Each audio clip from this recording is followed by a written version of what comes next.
Boa noite a todos.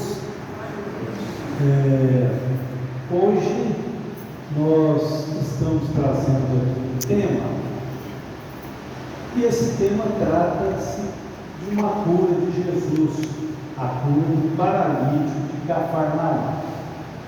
Sempre as curas de Jesus, elas, vamos dizer assim, elas mexem conosco, né? Por que Jesus curava tanta gente?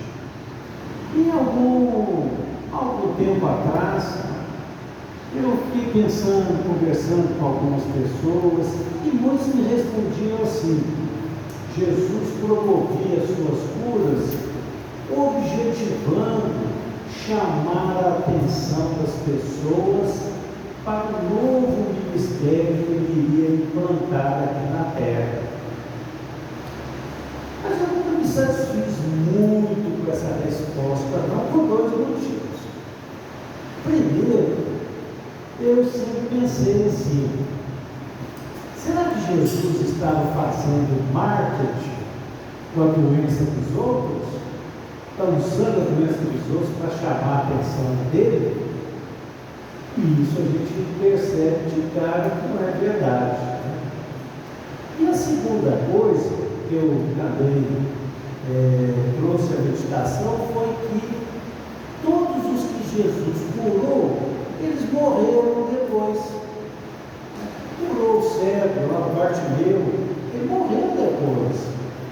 Todos que ele curou morreu depois. Então, será que a cura ele veio curar só temporariamente?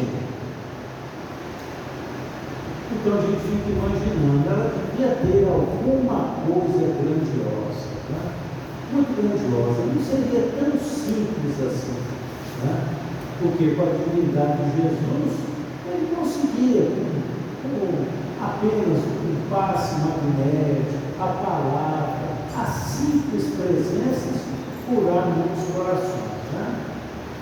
Então, continuando, né, a procurar, nós ficamos imaginando o seguinte: o que causa a doença nas pessoas? O que é que causa as doenças? Aí muitos vamos dizer, né? O que causa a doença são os hábitos nocivos, alimentação copiosa, também a mágoa, o ressentimento, o ódio. Então, são, né, os exageros das nossas emoções. E muitas dessas doenças trazem em si uma repercussão no corpo físico. Muito bem. Então, está aí uma ideia, né, de que as curas de Jesus, elas tinham um cunho muito maior do que esse simplesmente tirar aquela doença do corpo físico. E nós vamos ver então, né, de acordo com esse estudo, como é que isso se dá. Antes de tudo, a gente voltando aqui um pouquinho no tempo aqui, a gente dizer, né, todo mundo sabe, só é afirmando que Jesus nasceu em Belém. Nasceu em Belém, os pais deles eram nascidos em Nazaré, mas o imperador romano, Augusto César, decidiu fazer o recenseamento de todos do seu império ali. Então, como José era da tribo de Davi, ele foi registrado em Belém, lá na Judéia. Então, como ele era registrado lá, ele tinha que ir lá participar do censo, né? Seria contado lá. E como Maria estava grávida, nessa viagem para Belém, né, lá em Belém, ela deu a luz ao menino Deus, né, ao menino Jesus. Mas Jesus, tendo então nascido em Belém, foi criado em Nazaré, terra de seus pais, e na maior parte do seu ministério esteve em Cafarnaum. Então, Cafarnaum está aqui, ó, na Galiléia, né? Está aqui em Nazaré, aqui está então a Betsaida, o mar da Galiléia, que era aquele lago, né, dos pescadores, né? Então Jesus também pregou nessa região aqui da Gadara, né, do possuído gadareno, né? A pessoa que estava possuída de uma legião de demônios. Aqui, a região da Samaria, Jerusalém e Belém. Mais ou menos Nazaré, Belém, uns 80, 90 quilômetros, né? Esse aqui, então, é o Mar da Galileia. Ele nasce aqui no Rio Jordão, vai passar por aqui e vai terminar aqui no Mar Morto. Essa região hoje aqui é a região de Israel, né? E ela tem esses coloridos aqui, que são as tetrarquias. Quando Herodes o Grande morreu, ele dividiu a possessão dele pelos seus 4 filhos, né? Então, por isso que ele deu o nome de tetrarquias, né? Então, tem aqui de Filipe, de Herodes Antipas, né? Que é essa região da Galileia, né? De Herodes Antipas, essa região da Galileia, um pedacinho da Pérea. Muito bem. Então, esse é o mapa por onde Jesus passou. E aqui a gente vê uma foto aqui da cidade de Nazaré. Uma cidade grande, mais ao norte, então, de Israel, né? E ela conta com cerca de 80, 90 mil habitantes. Uma cidade relativamente grande, é como se fosse a capital ali do norte, né? À direita aqui está a Basílica da Anunciação, onde Maria, né, recebeu o anjo Gabriel, que anunciou que ela seria mãe, né, do Salvador do mundo, né? E aqui mais abaixo a igreja de São José, que está lá também em Nazaré. E aqui essa estátua fica aqui perto dessa igreja aqui, a Sagrada Família, né? José, Maria e Jesus, né? Isso aqui eu vou fazer uma pequena introdução.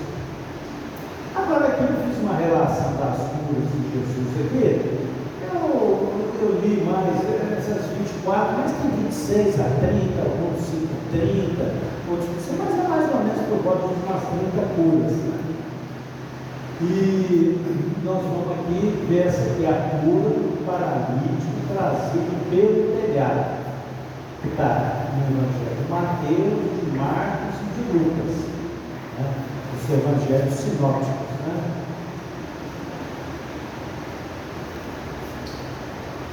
Então, a gente, para iniciar, a gente diz assim, que no tempo de Jesus, como hoje mesmo no mundo, a gente vê que existe uma enorme massa de pessoas desassistidas de tudo. A pobreza nessa região, ela é imensa.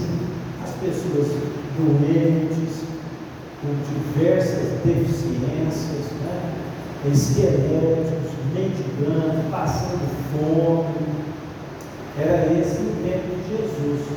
Era muita doença e muita fome. E claro que a fome vai levar as doenças, porque vão deteriorando os órgãos. Então, muitas doenças vão aparecendo em função da fome. E um fato muito interessante que tinha, que essas pessoas que eram assim, desassistidas, elas eram tidas como pecadores e impuros. Então, para os judeus lá da época, todo mundo que tinha uma doença, que não tinha um braço, ou que sofria de uma crise de convulsão, né, era tido como doente. Inclusive, a mulher era considerada impura. Por quê?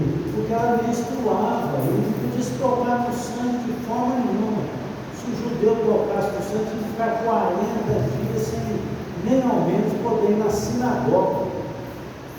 Então a mulher era impura, porque ela tinha essa perda de sangue, né, todo mês. E eles catalogavam isso como uma doença, né, um castigo de Deus, né? Então era isso que eles pensavam, né, na época da própria mulher. Eles eram tidos como pecadores. E eles pecaram, né, contra a lei mosaica. Eles fizeram alguma coisa contra a lei mosaica, os mandamentos, né, da lei mosaica. Ou então eles criaram pecados até da terceira geração. Às vezes eles diziam assim, o pai dele foi muito ruim, o avô dele foi muito ruim, batia muito nas pessoas, fez muitas pessoas adquirirem aleijões. Então nascia uma criança lá aleijada, estava está pagando o castigo do pai, do avô, etc., da terceira geração. Era assim que era vista a doença. Era dessa forma que a doença era vista. E foi aí, nesse contexto, né, que Jesus chegou. Né? Agora, muito interessante a gente observar, pessoal, que naquele tempo a busca era pela subsistência do corpo. E a pessoa buscava uma subsistência do corpo. A fome e as doenças colocavam longe dos princípios da lei mosaica. Quer dizer, então eles procuravam Jesus com as doenças do corpo. E como eles eram doentes, ninguém chegava perto deles, não recebiam nenhum alimento, passavam também fome. Então a procura deles era pela subsistência. Era assim que eles procuravam Jesus. Agora, mesmo hoje, quase nada mudou. As buscas são sempre as do povo. Evidentemente, guardadas as proporções hoje, né? Às vezes a gente vai fazer uma oração para pedir a cura do mal, né? Às vezes a gente abusa demais tóxicos como o álcool, por exemplo, e tem uma doença do fígado. A gente está pedindo a cura para aquela doença do fígado. E raramente nós estamos pedindo a cura para o nosso hábito nocivo de ingerir bebida alcoólica, né? Às vezes nós temos enfisema pulmonar e abusamos muito do cigarro, por exemplo, e nós estamos pedindo para Jesus, para os anjos, os santos, os nossos guias espirituais, né? Nos livrar do enfisema, da falta de ar. Nós cogitamos, né, deixar o nosso ato nocivo, nosso vício. E assim nos consultórios médicos, né? Se percebe que a pessoa procura uma pílula mágica que faça baixar o colesterol, mas que ele possa continuar comendo a carne com gordura, participando do churrasco, né? A pílula que ele pode emagrecer, mas sem fazer um exercício, sem fazer uma dieta. Mas as coisas continuam como era mesmo, só que com uma outra forma de expressão, né? Então, a gente sempre buscava e busca um Jesus que cura, e não aquele Jesus que ensina nós a curarmos. E essa é a expressão muito importante que a gente observa nas curas de Jesus. Porque ao final de cada cura ele dizia assim: vá, não peques mais. O que ele estava dando de informação? Que o pecado era a causa daquela doença. Vá, a tua fé te salvou. Quer dizer, a pessoa tinha fé em Deus, mudou os seus hábitos, tornou-se uma pessoa diferenciada e ele conseguiu obter a cura deles. Né? Era uma cura, naquele momento, uma cura física, né? Porque ele já tinha andado no caminho da transformação. E muitas vezes Jesus dizia assim: o que queres que eu faça? Ele falou isso para o cego lá de Jericó: o que queres que eu faça? Porque muitos de nós às vezes nem desejam ser curados. Se você disser, olha, eu já tive diante disso, a pessoa que ingeria muito álcool, o colega médico que atendia ele disse: tem que parar de beber. Ele falou: isso nunca.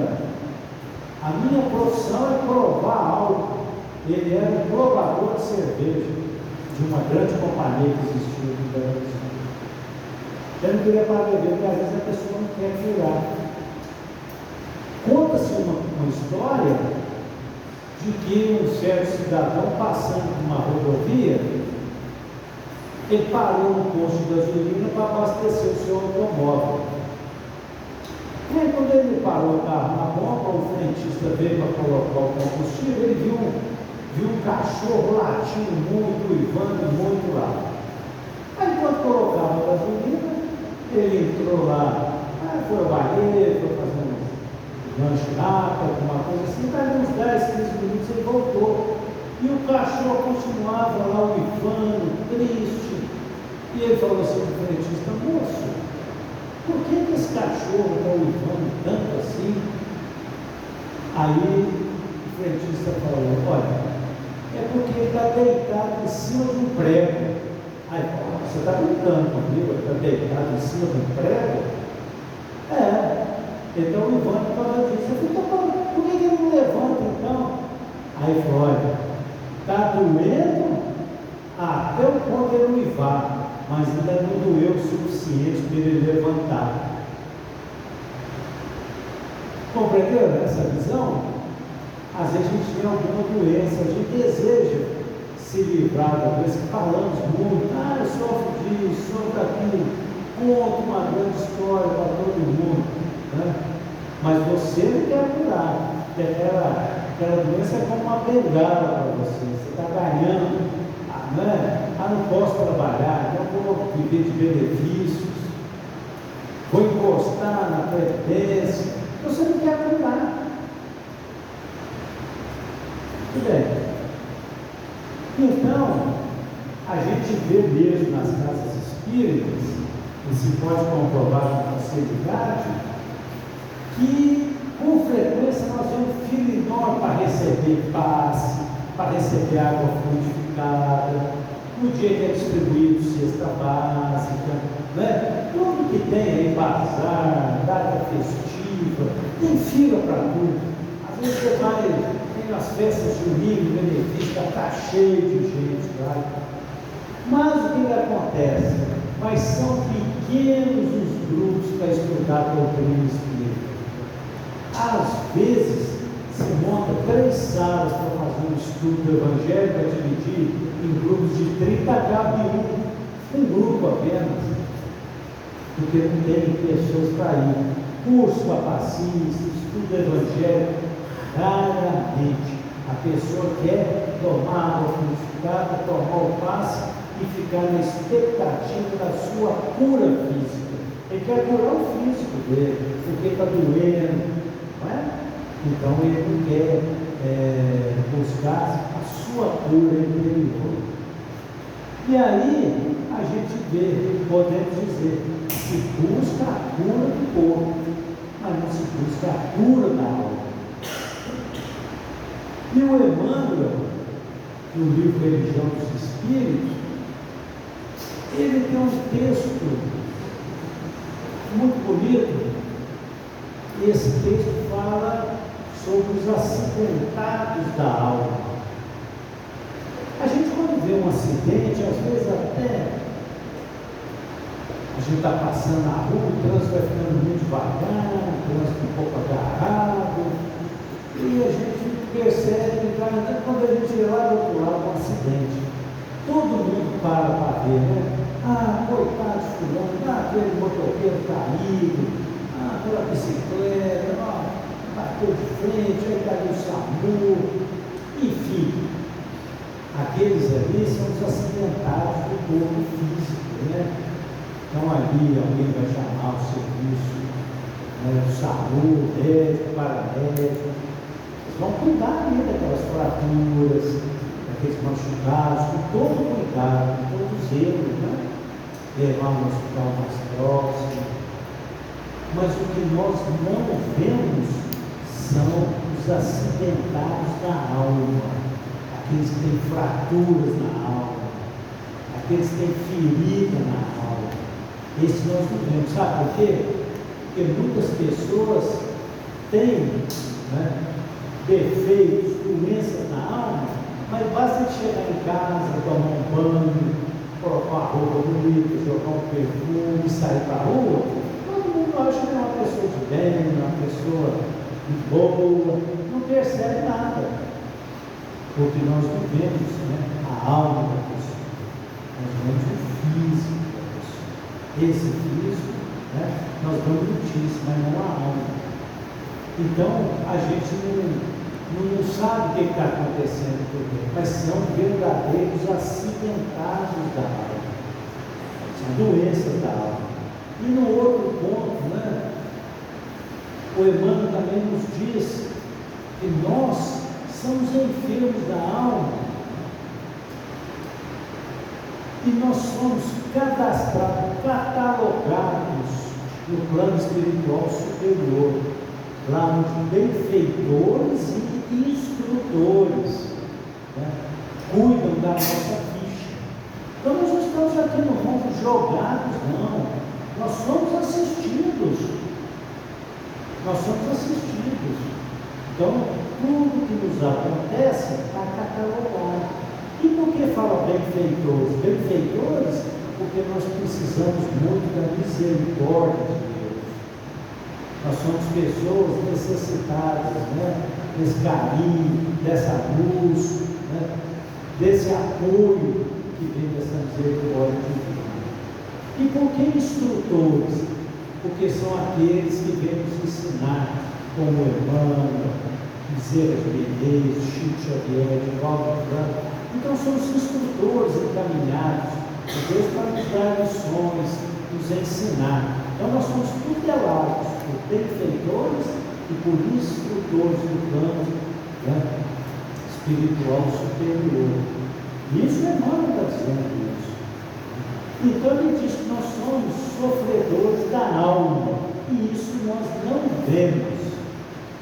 E é nessa situação que Jesus se dispôs a estar aqui no nosso planeta, e ele disse muito bem: eu não vim para curar os sãos, e sim os doentes.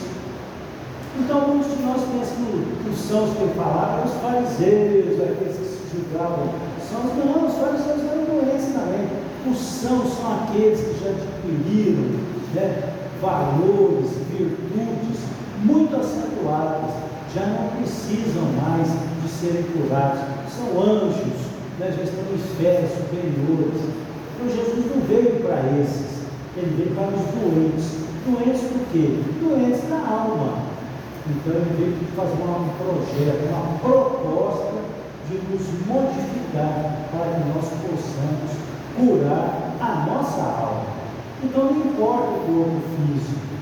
O corpo físico sofre doenças por quê? Porque nós contrariamos, ora, a lei divina, contrariamos valores, e aí nós adquirimos o quê? Nós adquirimos um débito para uma lei divina. E ao adquirir esse débito, ele fica marcado ali no nosso perispírito. Em algum momento, nós temos que expurgar ele, limpar o nosso corpo. Por isso que a doença acaba sendo uma bênção. Porque sem a doença, como é que eu vou tirar isso do meu perispírito? Não tem outra forma. Nós reencarnamos com esse objetivo também. Entre outros, esses são os objetivos. Servir de veículo de estudo para as nossas doenças. Então a gente vê, por exemplo, está rodando aí pela internet aí, não sei se vocês viram, mas o menininho só tem um braço, não tem as pernas, brincando com a mãe. E a mãe, no piso assim, ela botou umas espumas lá, ela brinca com o menino, empurra ele para esse meio, o menino vai longe, volta, rindo, sorridente, uma alegria imensa. O que acontece? Ele está passando por uma expiação imensa, mas está trazendo alegria no coração, então está vencendo essas expiações dele, entendeu? Porque muitos vivem na rebeldia, quando tem qualquer dificuldade, tem uma rebeldia muito grande, não é? E esse aí criam mais um atraso na sua vida do que propriamente a sua evolução. Então essas curas de Jesus têm esse objetivo, né?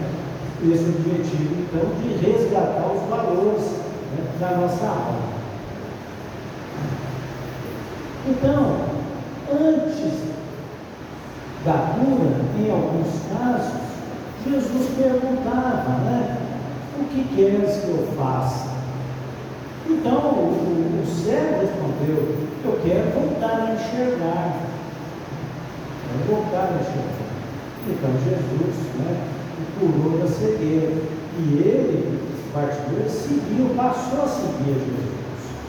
Ou seja, a cura dele, ele foi seguir a Jesus. Todos nós, por exemplo, recebemos uma cura e aí nós vamos também trabalhar, né, pelo Evangelho, fazer a nossa caridade, porque isso é importante. É muito importante. No plano espiritual, nós vamos ver essa dificuldade imensa que nós vamos chegar e vamos ter. O que nós fizemos aqui? Não adianta nada. Nós temos angariado valores muito grandes, casas, carros, cargos, etc., dinheiro à vontade, mas quando nós chegamos no plano espiritual não fizemos nada pelo nosso espírito. Não fizemos uma caridade. Então, Humberto de Campos, né, o irmão X, ele conta a história de um senhor que trabalhava numa casa espírita, era um espírita saturnante, fazia muitas palestras, trabalhava na mediunidade. E um dia ele teve um sonho. Ele sonhou que ele viu a ficha dele lá no plano espiritual. Ele viu o livro lá aberto no nome dele. E um anjo lá mostrando para ele que ele foi muito agraciado, né, pela bondade divina. Ele nasceu num berço que pôde proporcionar para ele dinheiro, estudo, conforto, alimentação boa, né? Ele pôde formar numa faculdade, sempre teve facilidades, não precisou trabalhar, lutar com dificuldades, né? Então ele foi muito agraciado pela misericórdia divina. E aí, do outro lado da folha, foi ver os débitos dele, aqui os créditos, os débitos. Ele disse assim: na sua vida toda, deu um valor lá em dinheiro, R$5 num mendigo, numa rua, comprou uma cesta básica, em 3 anos trabalhando na Seara Espírita, comprou uma cesta básica para a família, e só uma coisinha pequena, quase nada, tudo coisinha mínima. E ele acordou quando ele foi ver o saldo, né, do que ele recebeu e do que ele fez. Aí ele acordou muito assustado, né? Ele falou: nossa senhora, se eu tivesse morrido hoje, eu ia chegar numa demência. Aí ele reuniu os amigos e falou: você lembra aquela casa que eu queria abrir com as crianças órfãs e tudo? Já vou começar amanhã. Já vou amanhã mesmo, eu já vou ao banco, já vou passar o dinheiro para a casa espírita, ela já dá início. Ah, lembra disso? Eu também vou fazer. Não deu tempo. À noite ele teve uma crise de angina, embora tenha levado para o hospital, desencarnou. Então, quer dizer, está no livro Contos de Apolo. Apolo é isso, um texto que tem uma lição moral para nós no final. Né? Isso é o Apolo. Né? Às vezes tem voz de animal, texto, coisas assim, mas é uma lição moral. O que nos serve? Que muitas vezes nós recebemos a misericórdia divina tantos livramentos, tantas facilidades, e quando for ver o que é que nós fizemos, não fizemos quase nada.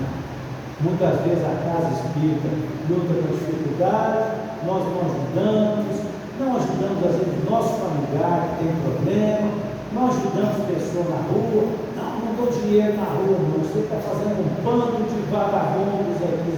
Gente, quem ajuda é Deus. Nós temos que fazer a nossa parte. Se a pessoa quiser errar, é problema dela. Entendeu?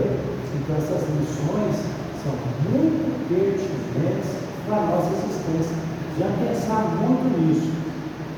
Quem tiver tempo, gostar de ler, vai ler o livro Voltei, a história do irmão Jacó.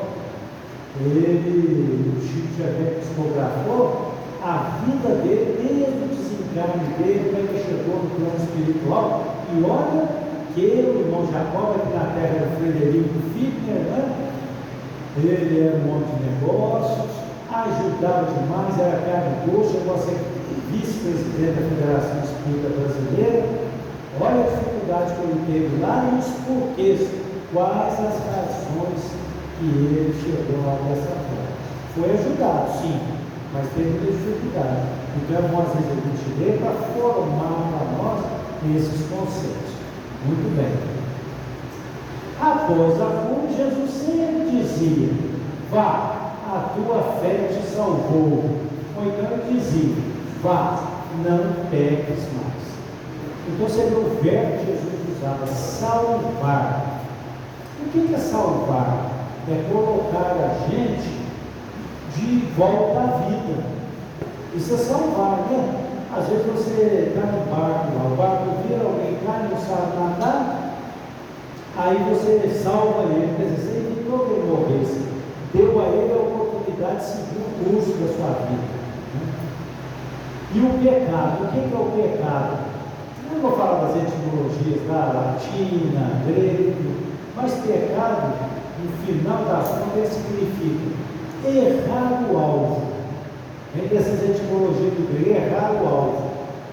Né? O pecado errou o alvo. Errou qual alvo? Você nasceu, foi orientado à espiritualidade para seguir a lei divina. Você errou o alvo. Então, pecou, ou seja, errou o alvo.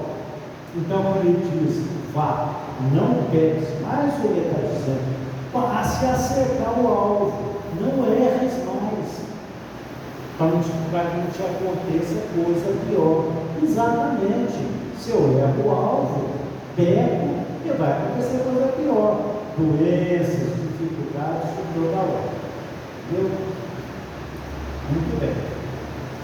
Então, eu havia adiantado um pouquinho aqui, mas eu vou agora mostrar aqui esse estude vivo, André Luiz Emmanuel, pela psicografia do Chico Xavier e Paulo Vieira. Estude vivo, é o capítulo 17. Então, ele diz assim: Emmanuel, compadece-te dos caídos em moléstias ou desastres, que se apresentam no corpo com movedoras mutilações. Inclina-te, porém, com igual compaixão para aqueles outros que comparecem diante de ti por acidentados da alma, cujas emoções dolorosas não aparecem. Além da posição de necessitados, pelas chagas ocultas de que são portadores, quase sempre se mostram na feição de companheiros menos atrativos e desejáveis. Mas no final, em qualquer processo de ajuste, recordemos Jesus, que a ensinar, servir e a corrigir a mano, declarou não ter vindo à terra para curar os santos.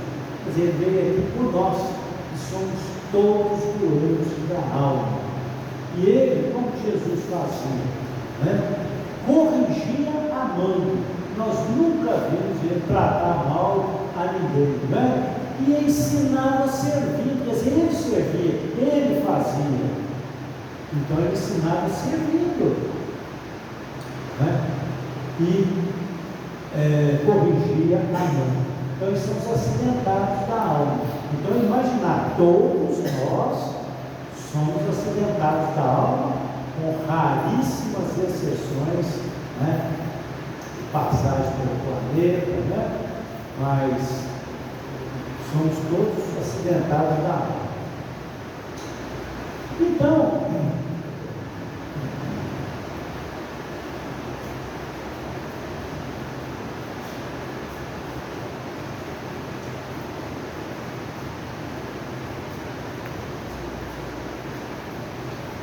e alguns dias depois, entrou ele outra vez em Cafarnaum e soube-se que estava em casa.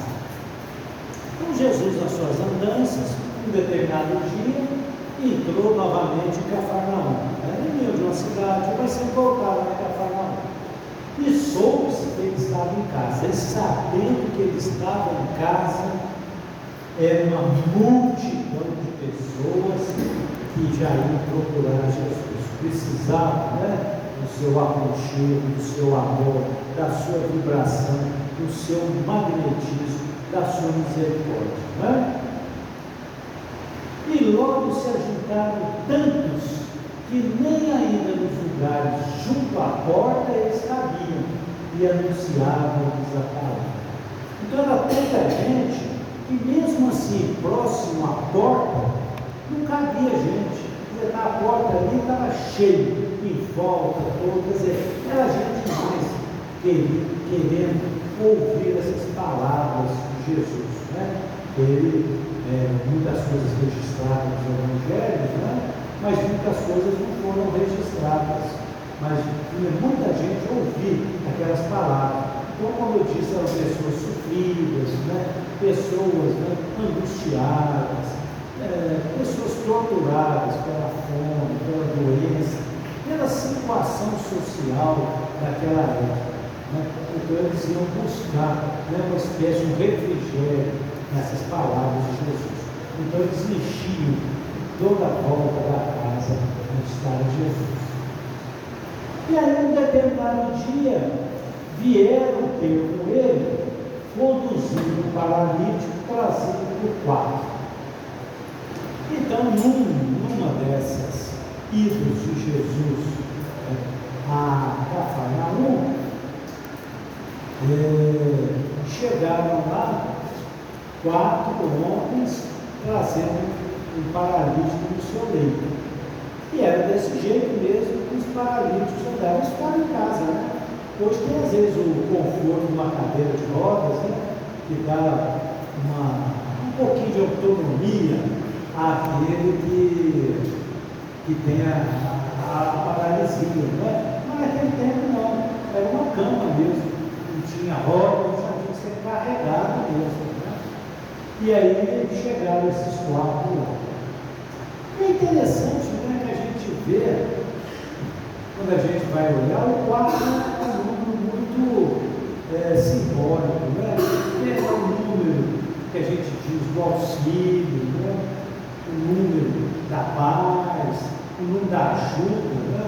Ajuda, auxílio. Então, ele vem trazendo para o 4. O 4 dá um equilíbrio. Né? Você vê uma mesa, tem 4 pernas, né?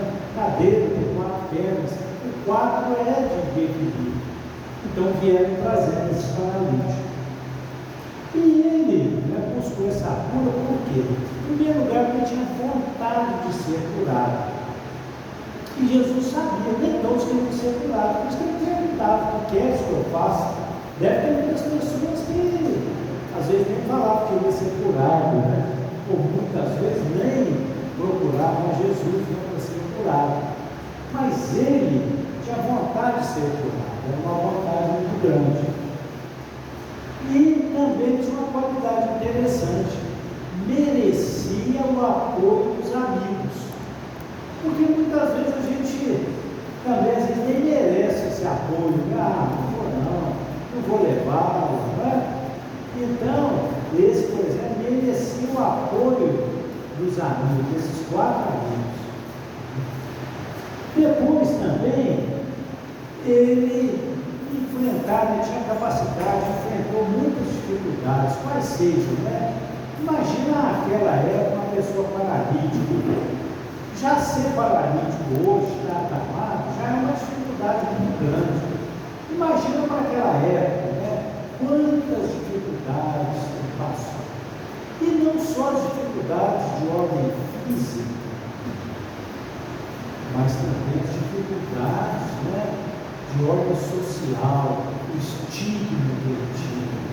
Porque, como acreditava-se que ele era portador de uma doença, em razão de ter pecado, ninguém ia à casa dele, quase ninguém ia à casa dele. Ele era estigmatizado, era um preconceito imenso naquela época. Né? Então, um sofrimento muito grande. Se a gente se sente esquecido por alguém, a gente às vezes fica incomodado. Imagine você ser taxado como um pecador porque tem essa doença, nasceu com essa doença. Então, enfrentou muitas dificuldades e venceu inúmeros obstáculos. A vontade também de vencer seus obstáculos. Se chegar para trás um pouquinho. vencer os seus obstáculos, não é? Porque para sobreviver àquele tempo, a gente tinha que ser muito duro, ter muita vontade, né, para ultrapassar esses obstáculos.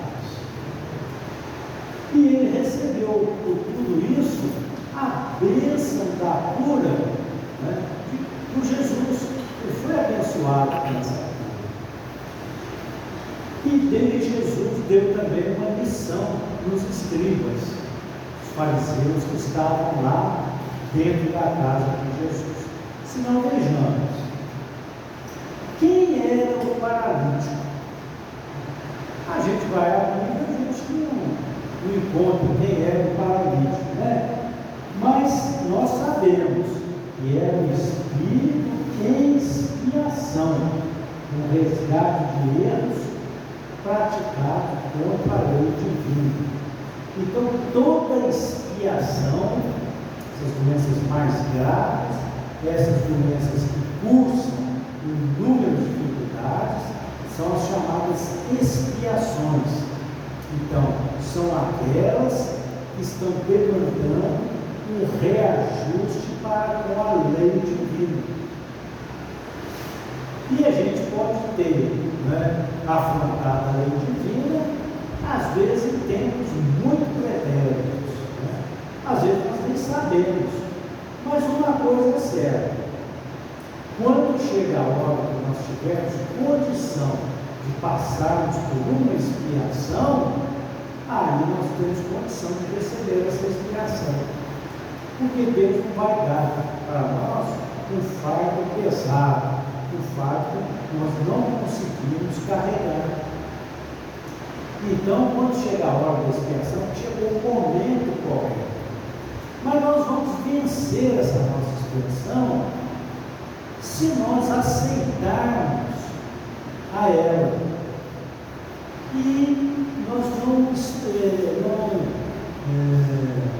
estivermos, né, resmungando, blasfemando contra Deus, querendo dizer que aquilo foi um castigo, eu não merecia isso, né? Então isso faz o quê? Eu não vencer a minha expiação e colocar ela para frente, para uma outra oportunidade, que certamente virá e virá em condições, às vezes, muito piores. Então a expiação é sempre isso, toda doença grave, ela é uma expiação. Ela está resgatando situações pretéritas que nós, né, afrontamos a lei divina. Produzimos assassinatos, fizemos coisas assim horríveis, mas nós lembramos disso, porque se lembrássemos, nós poderíamos até enlouquecer, né? E quando a gente aceita essa aflição, essa dor, com resignação e fé na vontade de Deus, então, como dito, nós vencemos a expiação, cumprimos a expiação.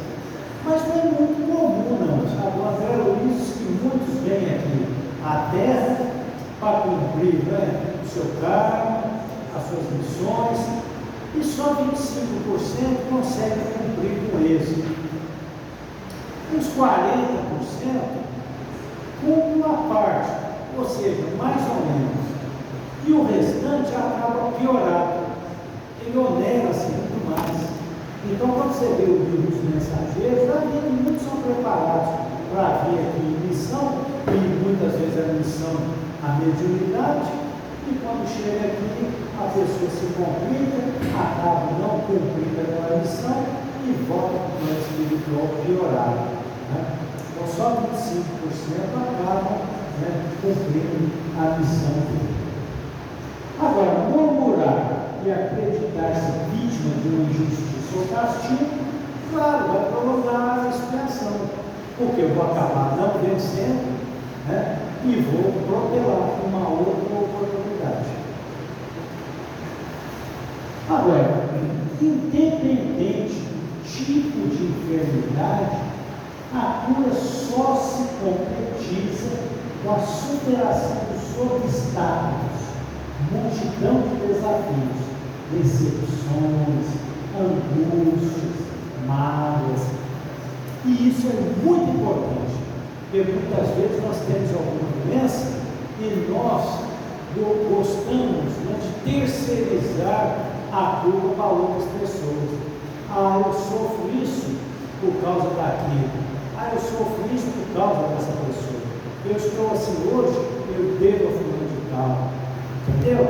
Quer dizer, se eu sou assim, então eu não vou obter minha cura. Eu vou continuar doente da alma, se não do corpo físico, também da alma. E vou voltar aqui a espiar de novo tudo aquilo que eu devo para além de mim. Né? A mente paralisada, né, é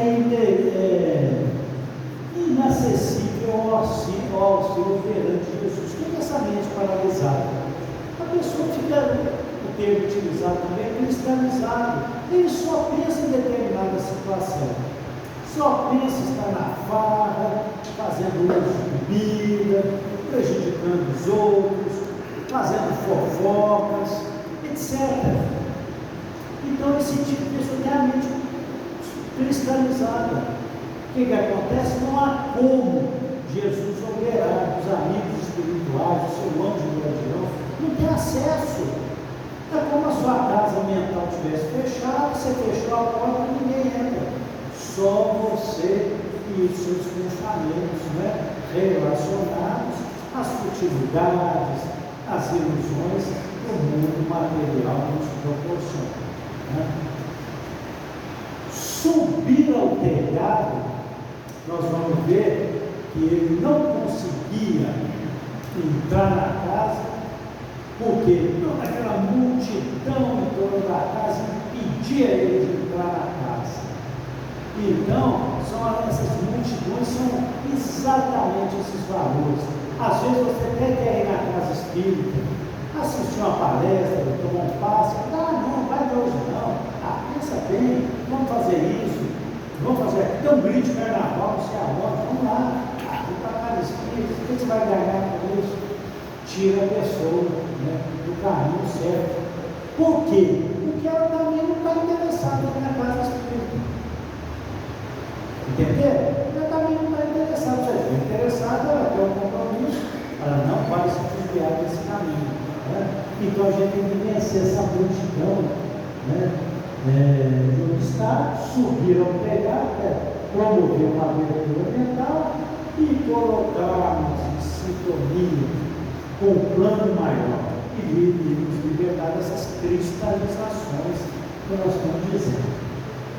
Em todo o processo de cura é necessário uma subida, uma elevação moral que dá sustentação à vontade de libertar-se do passado de erros. Então, veja bem, todo o processo de cura é importantíssimo, né? A gente está se libertando, elevando-se moralmente, né? Buscando essa sintonia com o nosso anjo guardião, nosso guia espiritual, né? Está ligado ao Evangelho, para que a gente obtenha a cura. Porque nós somos muito bons para pedir. Se alguém fica doente, a gente recebe e-mail, ora comigo, faça isso, peça aquilo. A gente vê que a pessoa melhora, ela desiste de tudo, volta a ser como era. Né? Então, quer dizer, não libertou dessa multidão de erros, obstáculos, nos fez uma elevação moral. É por isso, eu trouxe aqui também uma lição desse livro que chama Segue. É um livro ditado pelo Espírito Emmanuel. Você chega para trás um pouquinho. Ditado pelo Espírito Emmanuel. E a lição chama assim: a cura própria. Então preste atenção como é interessante esse texto. Pregando o Evangelho do Reino e curando todas as enfermidades. Mateus 9,35. Cura a catarata e a conjuntivite, mas corrige a visão espiritual dos teus olhos. Para onde os meus olhos estão olhando? O que meus olhos buscam? defende-se contra a surdez. Entretanto, retifica o teu modo de registrar as vozes e as solicitações variadas que te procuram. Então a gente tem que tratar a surdez, mas evitar, cuidar, selecionar aquelas vozes que nos procuram. Medica a arritmia e a dispneia, a falta de ar. Contudo, não te entregues o coração à impulsividade, à casadura. Você faz tudo no impulso, no medita.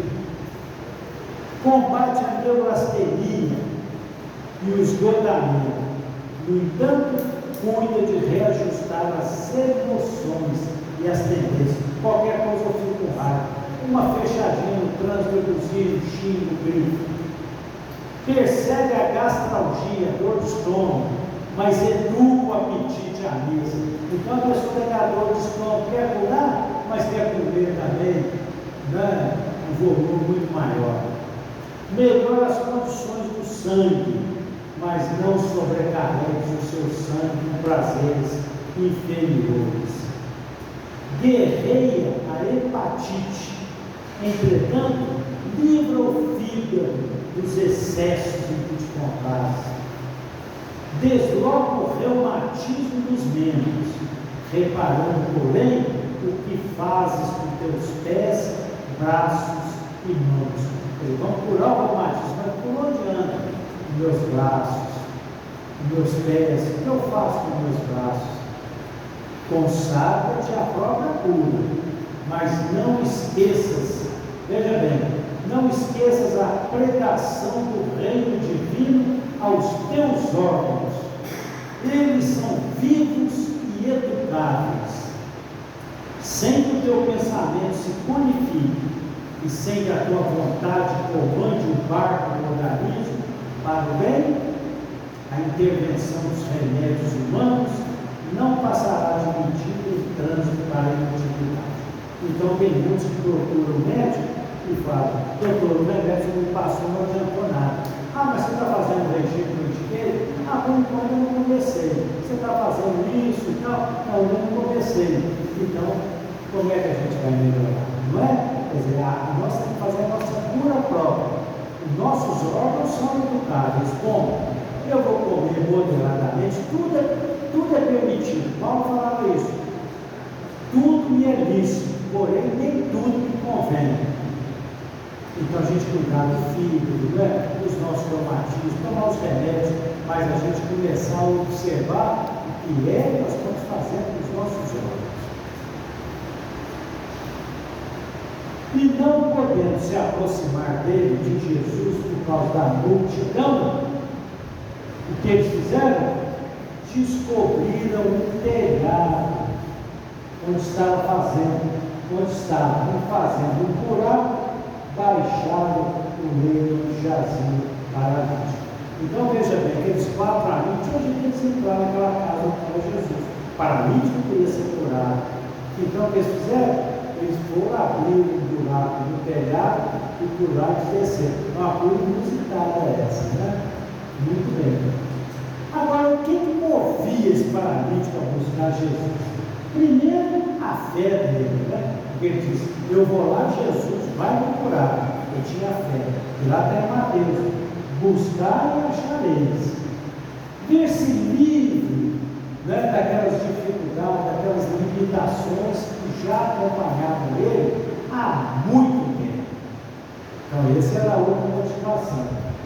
Ver-se livre de um estigma de ser um pecador, quer dizer, estigmatizado, viver no meio do preconceito dos judeus daquela época, e ser reintegrado na sociedade, porque se ele tivesse curado, aí ele era reintegrado na sociedade.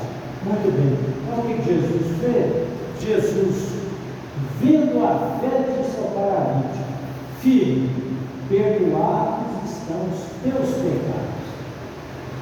Mas isso causou uma enorme, assim, os fariseus então da época, causou uma enorme constrangimento. Perdoados estão os teus pecados. Eles chegaram a dizer: como é que ele ousa perdoar pecados? Isso não é só Deus que pode fazer. Mas é que para ser curado, Jesus podia fazer aquele milagre no sentido, né, de tirar o pecado, tirar o débito que a pessoa tinha. Significava o quê?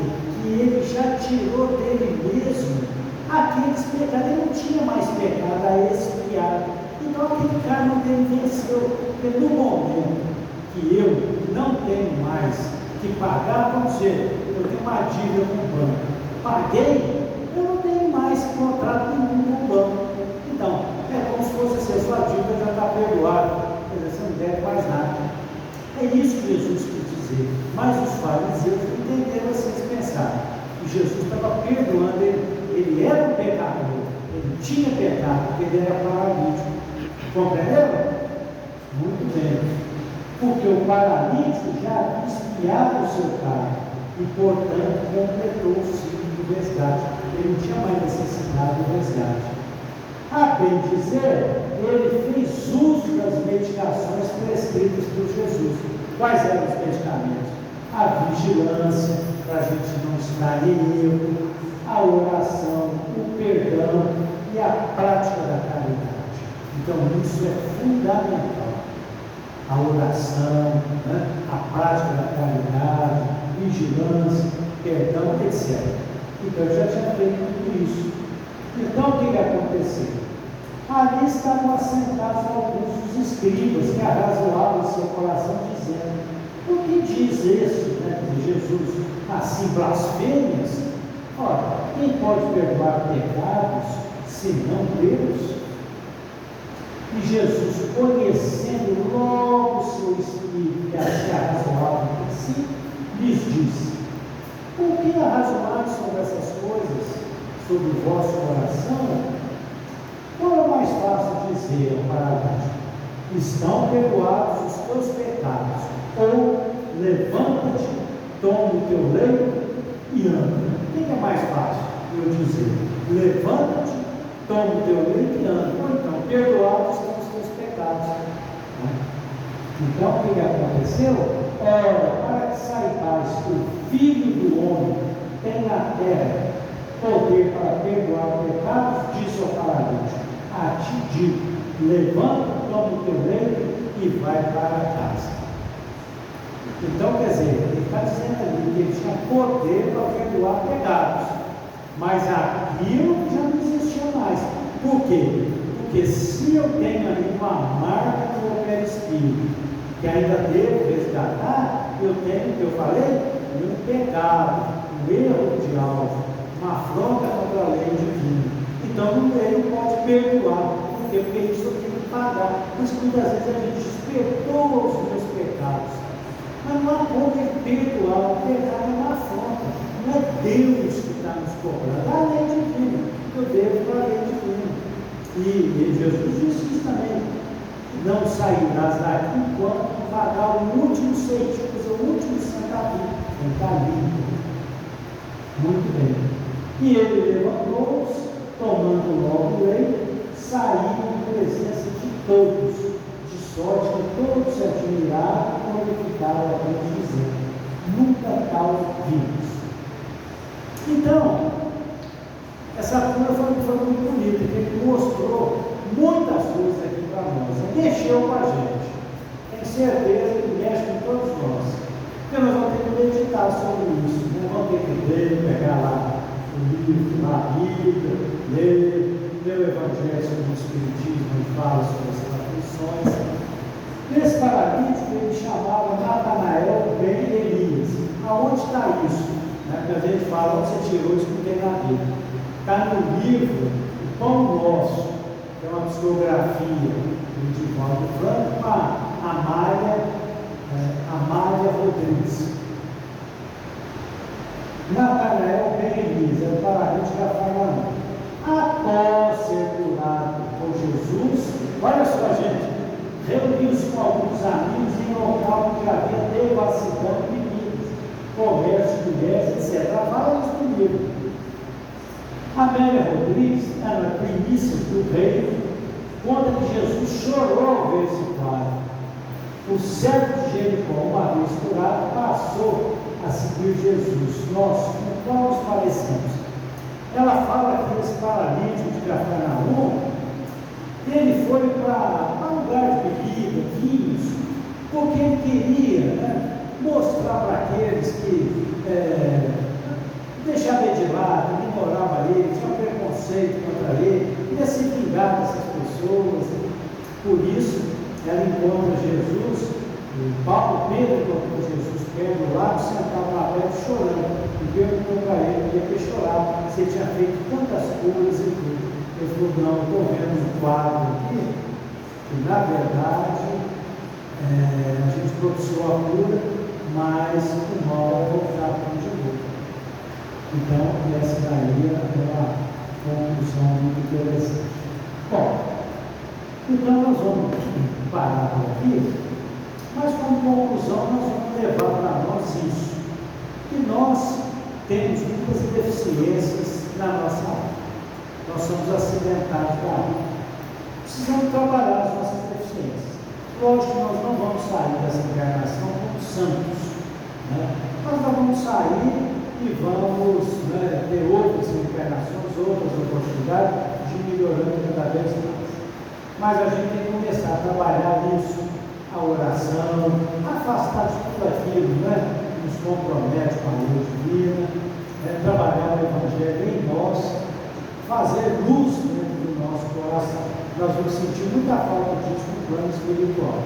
Lá nós vamos ver alguns irmãos que têm uma certa luz dentro deles, e a gente escolhido lá não aparece nada, porque nós não vivemos em nós o Evangelho. Tá? Então fica aí essa oportunidade de participar da vida. Todos e rogo Jesus nos abençoe. Muito obrigado.